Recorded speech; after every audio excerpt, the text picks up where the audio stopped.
سلام دوستان، من حامیام اونجا شارنیکسه. امروز میخوام براتون یه خمیر پیتزایی آماده کنم، ببینیم مثلا میتونیم یا نه، مثلا قابل خوردن نیست چجوریه. عرض کنم خدمتتون که با من همراه باشید یه روز چالشی با من. خب دوستان، اول کاری که میخوام بکنم اینه که یه مقدار مایه خمیر مایه داره اضافه کنم که یه مقدار عرض حضورتون که با آب میخوام حل کنم، ببینیم چی در میاد. چشی دارم میریزم دیگه. خب من یه ذره هم بیکینگ پودر اضافه میکنم، یه دسته خود سخته، یه ذره که چرس کنم، خدا بداد برسین چی در میاد دیگه. خب ولی اصولا همین کارهای دیلی که میکنم باور کن بعضی موقع خیلی خوشمزه میشه. تا ببینیم چی در میاد دیگه. یه ذره شکر هم باید این اضافه کنیم، این هم شکر. خب حالا من یه ذره قاشق کوچیک‌تر انتخاب کنم ببینم چی در میاد. نوازنین. خب 2-3 دقیقه طول میکشه این فرآیند تخمیرش انجام بشه. آره خلاصش که چند دقیقه طول میشه. خب چند دقیقه که طول میکشه من میام اینجا از بذاریم که یه مقدار آرد علک میکنم. ما برای یه نفره، حالا من پیمانه مال چیزه، مال بدنسازی، این پیمانه‌های وی. عرض کنم خدمتتون که پیشی هم که داره میاد. پیشی اینجا چی میخوای؟ ها؟ چیزی نداریم خوراکی نیست. نه کثافه. نه ببین. نه خوراکی نیست. نه. آره خلاصش که دو تا یه ذره اینا رو آرد کنی. پیشی جان نیا. خوراکی نیست عزیزم. برو. به در شما نمیخوره. برو پیشی جان. برو. یه پیمان. این اضافه‌ش هم روشن اینجا که بریزیم. خب یکی دیگه هم من یه نصفه در اینا چون تنگ میگیرن. خب یه دو تا دیگه هم اینجا ریختم، اضافهش میریزیم تو این. یه دونه دیگه چون این پفم میکنه. آره دیگه این تجهیزات چه سختی یه دستی کار کردن. بعد خب اضافه و اینور واسه کیس ازدواج هم دیگه کسی خواست پیام بده.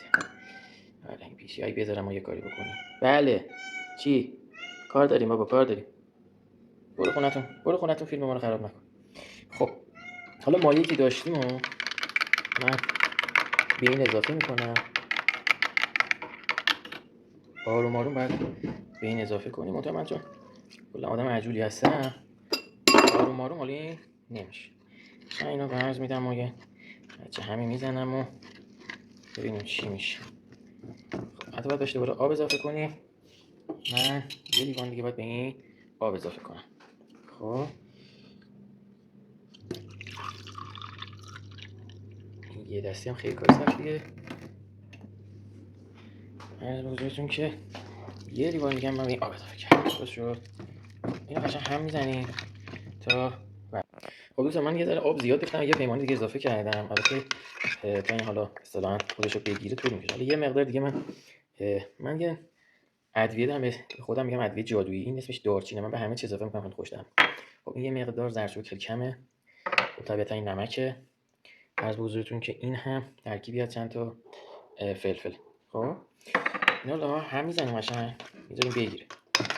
عرض کنم خدمتتون که نظرتون بگید دیگه، نظرتون قابل خوردن میشه نمیشه چجوریه.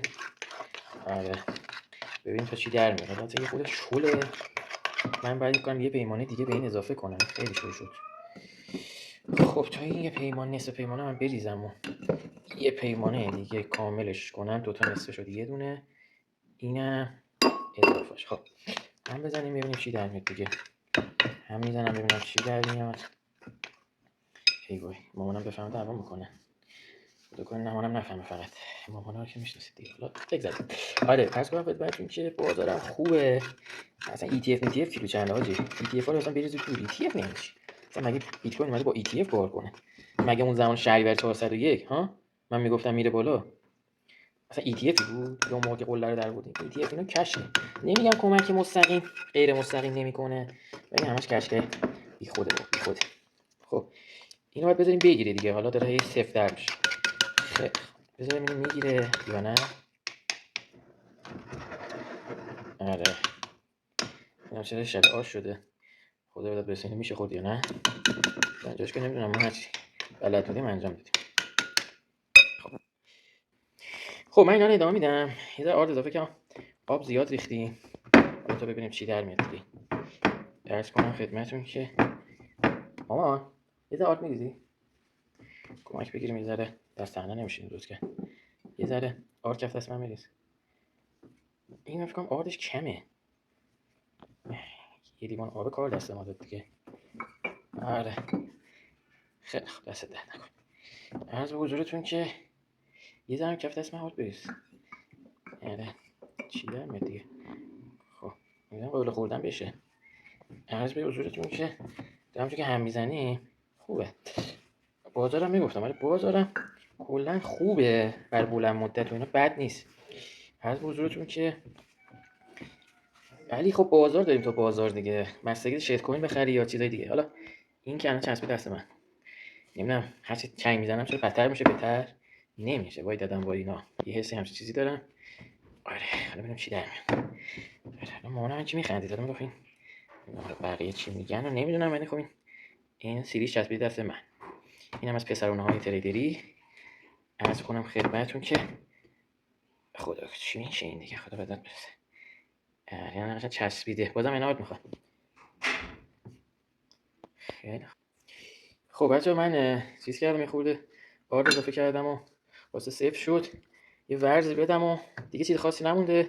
تا آرد بیشتر از اون چیزی که من فکر می‌کردم بود. ورزش میدم، میذارم استراحت کنه، بعد تا مرحله بعدی ببینیم چی پیش میاد. خب بچه‌ها عرض کنم خدمتتون که اینا دیگه حسابی ورز دادم و کاراشو انجام دادم.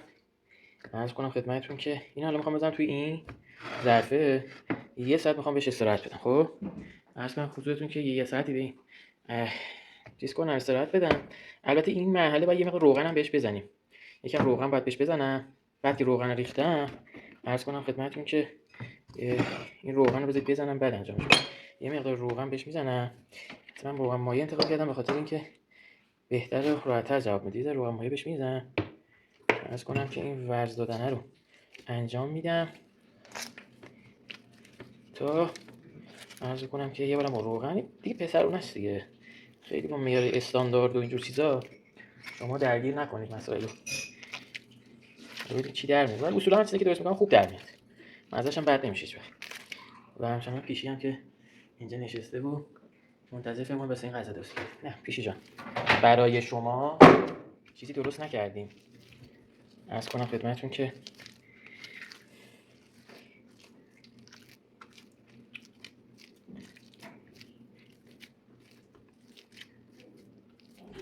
خب حالا من دیگه اینو آمادهش کردم، میندازم توی این. عرض کنم که توی این که گذاشتم روشو میکشم. عرض به حضورتون که میذارم توی یه نیم ساعت 40 دقیقه یه ساعتی من میذارم. عرض کنم که ببینیم چی در میاد دیگه، یا اقبال یا شانس، ولی تا اینجاش که خمیر یه دستی به من داده، یا ببینیم چی در میاد. خب میذارم توی این، خیلی باشم دیگه ور نمیرم. یه سلفون دارم، سلفون رو روش میکشم و میذارم یه عرض کنم خودم یه ساعت استراحت کنم. خب بچه‌ها من یه سلفونی کشیدم روی اینو. عرض کنم خدمتتون که یه دونه دستمالم دارم، میندازم روی این، میذارم این الان یه چیز دیگه یه ساعت بمونه دیگه تا بعد برگردم ببینم چی میشه. خب بچه‌ها من منتظرم تا این خمیر آماده شه ادامه‌شو بریم. یه سری نکات میخوام راجع به بازار بگم بهتون. ببینید بازار، حالا به خصوص کریپتوکارنسی دارم صحبت میکنم. عرض به حضورتون که کریپتو خوبه، به نظر من بد نیست. خب عرض به حضورتون که جواب میده. مشکل اصلی اینه که شما وقتی وارد میشید که یا سقف یا دنبال زیر بغل مار می‌گردید، نمیدونم $2000 و $3000. عجیب ترین چیز برای من اینه که شما وقتی بهتون میگن این نقطه دیگه طمع نکن، بیا پله خریدتو بکن، تموم کن، منتظر باش، همه دنبال هیجانن. چیزی که برای من ملموس‌تره اینه که خیلی برام عجیبه. من چون واقعیت‌ها رو میگم، راستش رو میگم، شما رو به هیجانات کاذب دعوت نمی‌کنم. طرفدار خاص دارم ولی طرفدار کلی عام نمیدونم شدید ندارم. چرا دوست دارید بهتون دروغ بگم؟ خب من بهتون دروغ میگم. دوستان شما حتی فیوچر هم می‌خواستید کار کنی نه اثبات، طبیعتاً وقتی بهتون سیگنال رو دادم، بعد از اینکه پلی خریدتون کردین و اندیکیتورهای مثل اون دو تا معروفه که من باشون کار می‌کنم، مگدی RSI، وقتی سیگنال رو دادن شما میتونستید یه اهم فیچر هم بگیرید، ولی خودتون اصلا نمیدونم این درک از این مسئله ندارم. الان رفته بالا، تارگت $500,000 میدن، اونم تو 6 به 1 سال میریزه، تارگت نمیدونم $1000 منفی میشه، مثلا ببین میره. آقا اصلا نداری داداش، یارو کرده رفته دیگه. این چه سیستمیه، این چه استدلالیه؟ آخه من اینو نمیتونم هیچ وقت درک کنم ازش. این هیچ سیستمی که من اصلا درک ازش ندارم. عرض کنم خدمتتون که شما هم کامنت بذارید ببینیم چی میشه دیگه، بالاخره کجا میره، نتیجهش چی میشه. ولی من نظرم مثبت ETF ها میتونه کمک کنه، ولی دقیقاً همگرا و واگراه. همگراه به خاطر اینکه خب پول وارد میشه، چقدر پول بیاد نقدی بیاد، مارکت گنده‌تر شه، آسیب پذیری کمتر میشه. اما همون اصل قضیه متمرکز بودن کریپتو هم زیر سوال میره. اینو متوجه میشین دیگه، درسته؟ خب الان بالاخره ترازو رو باید یه جوری متعادل کنیم، یا تمرکز شدید یا غیر تمرکز، یا بالا یا پایین. بالاخره یکی از این دو حالت رو ما باید در نظر بگیریم. در بلند مدت کمک کنه، در کوتاه مدت نه. و اگه متمرکز بشه دست یه سری گروه‌های خاص بیفته دیگه، کریپتو حرف واسه گفتن داره. تمرکز گذاری و نمیدونم تمرکز زدایی و از این جنگولک اسمایی که روش میذارن دوباره بهش میچسبه دیگه. حالا اتریوم، مثلا اتریوم به نظر من ضعیف‌ترین خروجی رو توی یک سال گذشته داده کل کریپتو. به نظرم کریپتو شناسنامه دارا رو دارم میگم، اوکی؟ به خاطر اینکه یه دروغ بزرگ گفتش که اتریوم گفتش که آره ما میام از استخراج رو نمیدونم فلان در میایم که بیایم که بیایم گسفی شبکه بیاد پایین و نمیدونم تمرکز دست یه عده‌ای تو ماینرها نباشه، ولی تمرکز افتاد دست یه عده خودشون. این خیلی برای من جالبه. نکته دومش که بلاگر اومدن اتریوم آوردن بالا بازش کردن، این هم یادمون باشه. و می‌بینید که اصلا دیگه سقف جدیدی نمیزنه.